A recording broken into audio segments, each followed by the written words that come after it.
Hey, what's going on? I'm a gaze, tuning in from Detroit, Michigan, and I make music that feels timeless. Speaking of time, life is short, and I used to wonder how can I make the most of each valuable moment. Then one day, I finally woke up with the answer right in front of my face. And that was, obviously, I needed to spend more of my time listening to Derringer Discoveries. In your sister's room, that's where it started. Hello, this is Paul. This is Laura. I'm Rob. And I'm Alton. We are Team Derringer.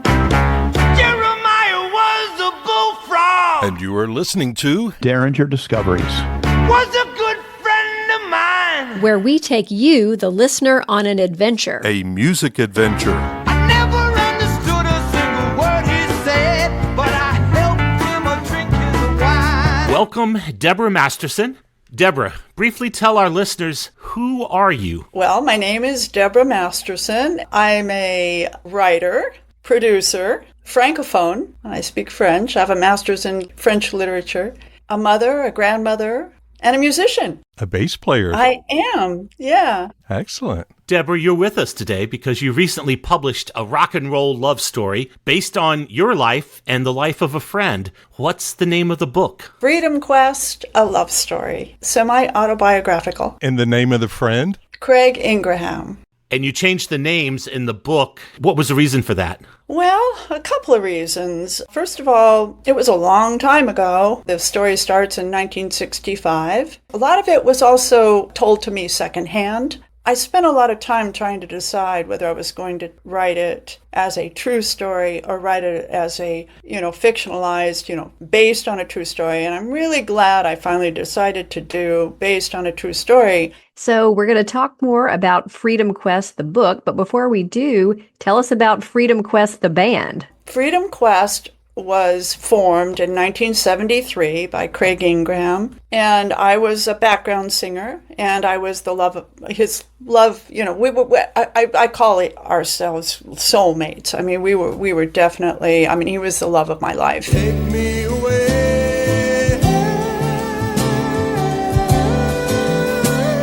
There are 7 songs recorded from the original band Freedom Quest. My dreams were all lies. Reality haunts me. It was a 9-piece band. It was Craig Ingraham. Keyboards was David Benoit. Drums was Elvio Ditta. Percussion was Sodi Arcia. We had violin, Bill Richardson on violin. He also was a background singer, 3 background singers. Bass player was Brian Magness. And then on flute was Maxine Sherman. And you were in the band as well, is that correct? Yes, I was a background singer in the band. Oh, and then there was Kent Johnson also on background.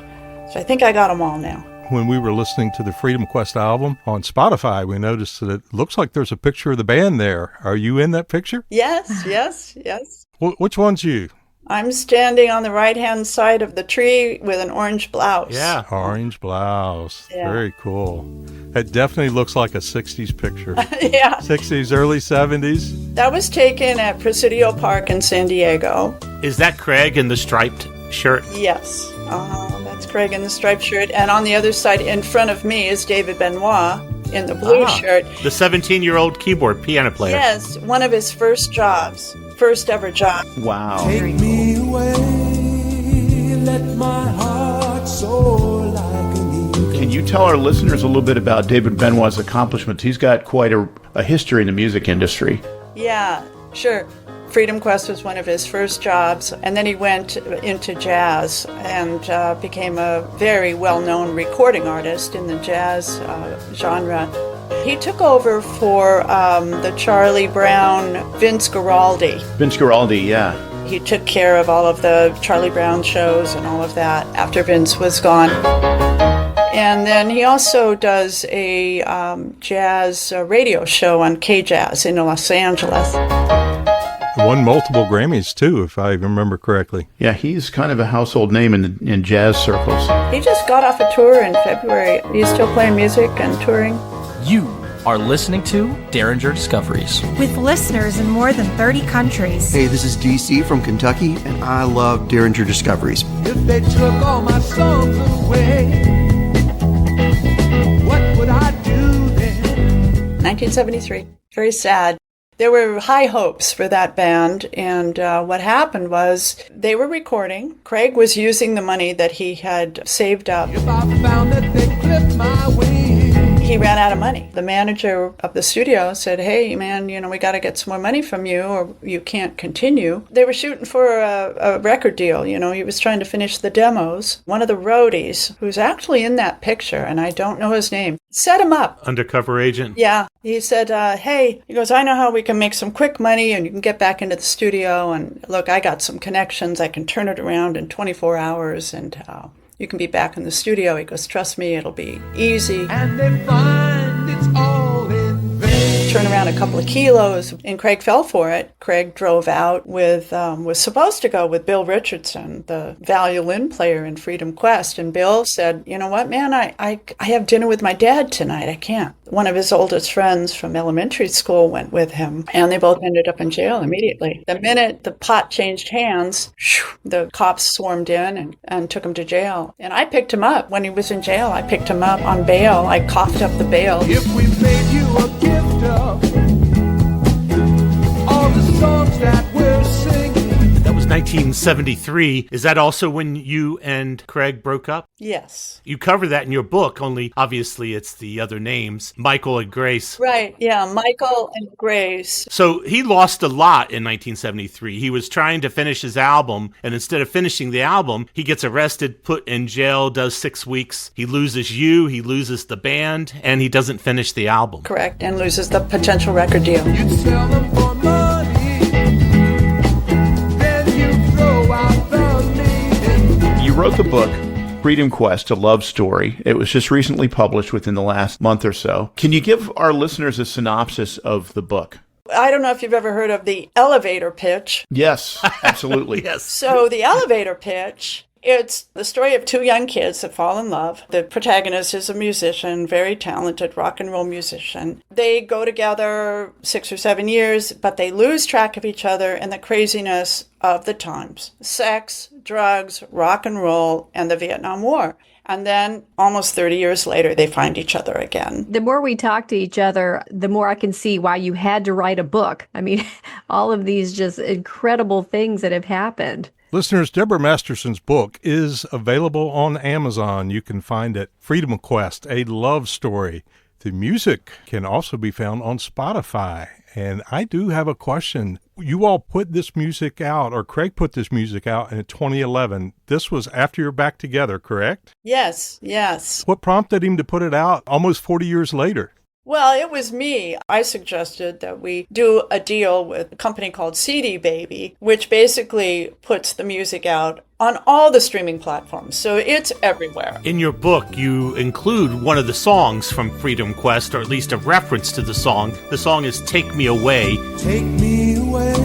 And in the book, you note that it's on the radio, that the two protagonists are listening to the song on the radio in Los Angeles. Let my heart soar like an eagle. The opening scene is what should have happened, what we were all hoping would happen.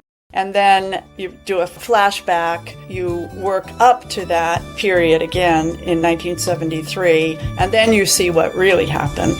Take me away.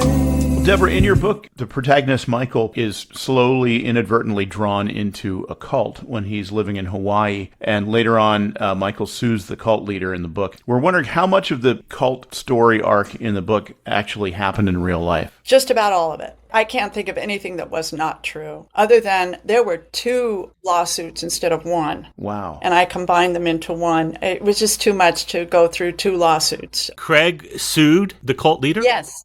Yes.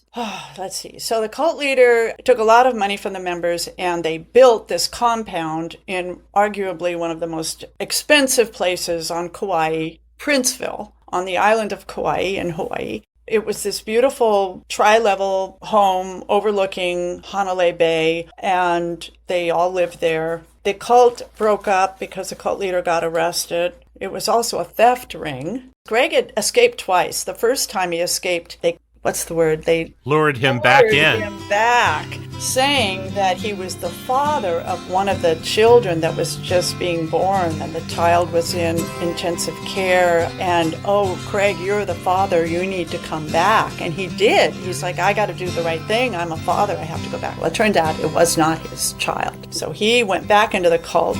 Take my inspiration anywhere it can be found. In the book, the protagonist recovers $500,000. Is it equivalent in real life? No, not quite. It should have been. So he actually sued for a couple of million. $1.2 million in the book. Yeah, because he was also physically abused. He almost lost his hand. He was in the hospital. He had all the hospital records, too.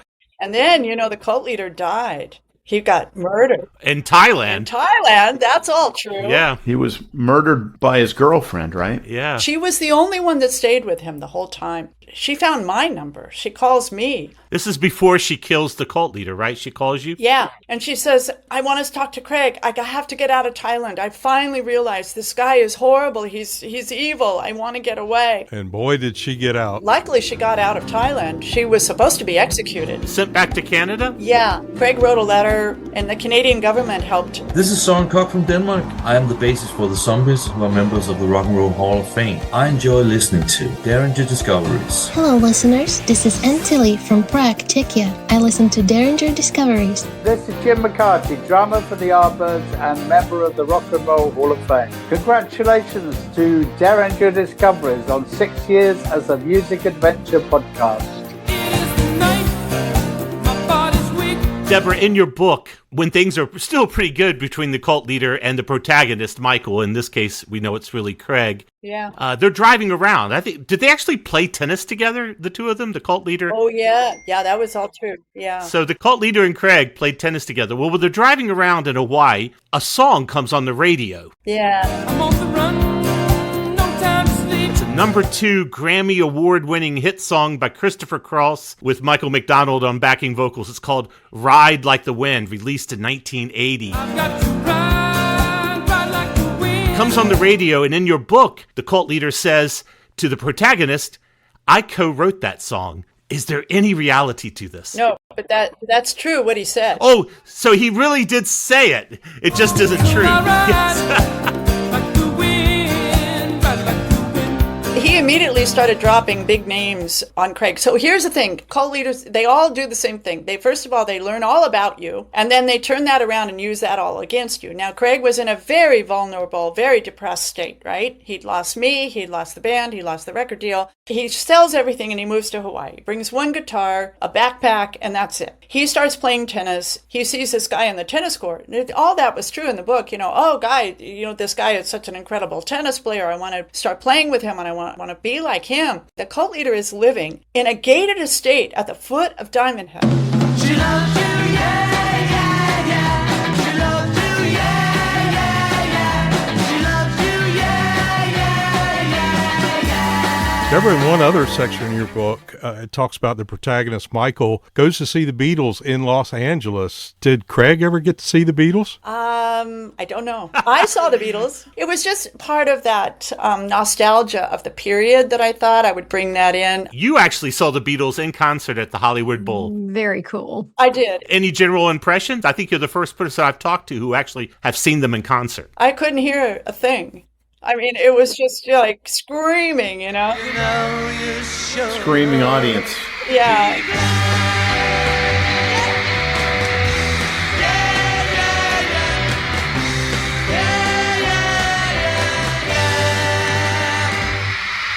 Deborah, in real life, is it true that a member of Three Dog Night was a big fan of Craig's music? And if this is true, tell us about it while we play a few snippets from Three Dog Night. Jeremiah was a bullfrog. Well, this was a story that was told to me secondhand. There are two members that played with Craig over the years, and this was early on. Okay, this was before Freedom Quest, so this was like the late 60s. Michael Hawking, who was his bass player and incredible voice, and Gabe Katona, he's a keyboardist and also a great vocalist. They had a trio together, and they played The Sea Witch on Sunset Strip. was a good friend of mine. From what I understand, they told me that Jimmy Greenspoon, I believe, right, the keyboardist of Free Dog Night, would come in and loved their band. Mike Hawking told me that Gabe Katona, the keyboard in with Craig's band, used to go over to their house and watch Three Dog Night rehearse. That's very cool.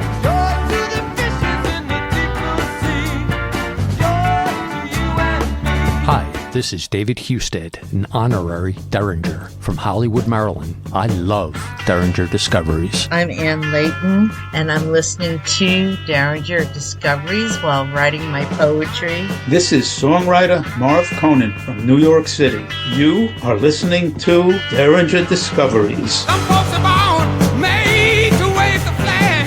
Ooh, they're red, white, and blue. Deborah, we've covered a number of sections of your book. But is there a section of your book that we didn't cover that you want to briefly relay for our listeners? Yes, actually. There's a documentary that we made. One of Craig's best friends in high school went into the Marines, Corporal William T. Perkins, Jr.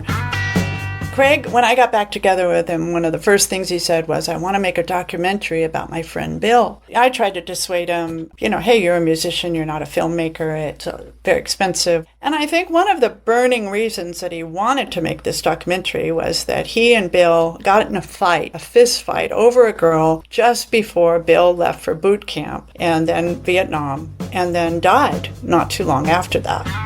It was a stupid argument over a girl. Craig never got a chance to say he was sorry, never got a chance to make amends, and Bill never spoke to him again.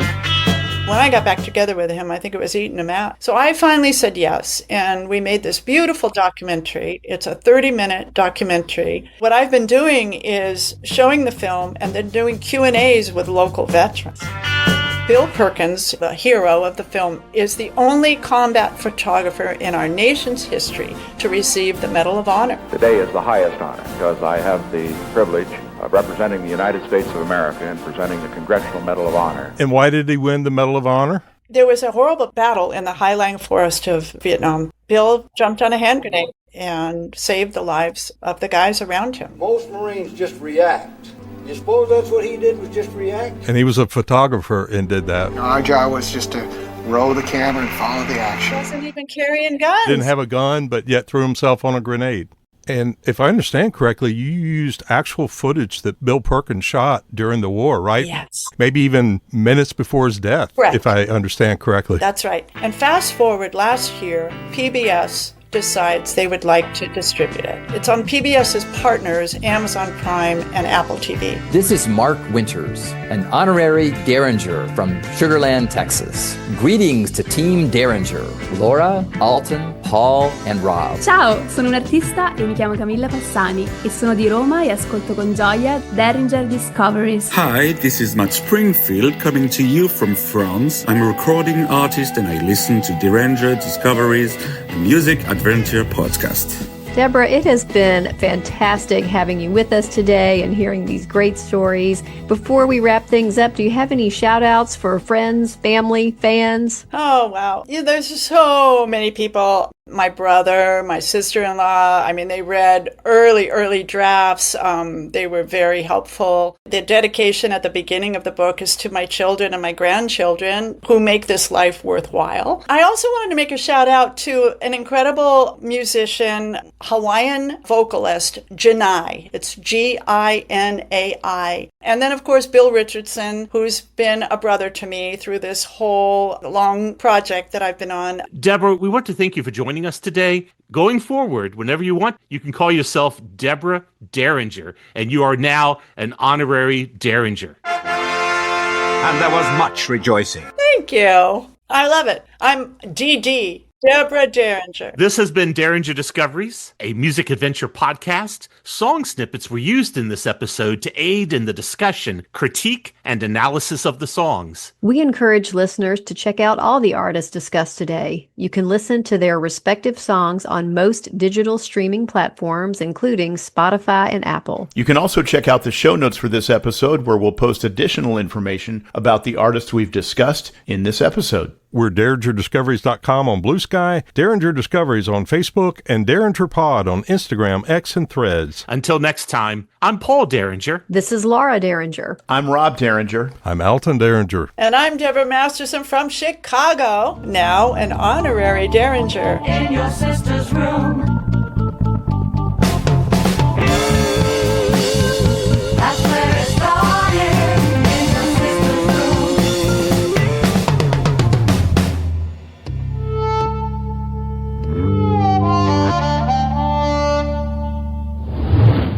This is Debora Masterson, an honorary Derringer from Chicago. You can write to Derringer Discoveries at feedback@DeringerDiscoveries.com.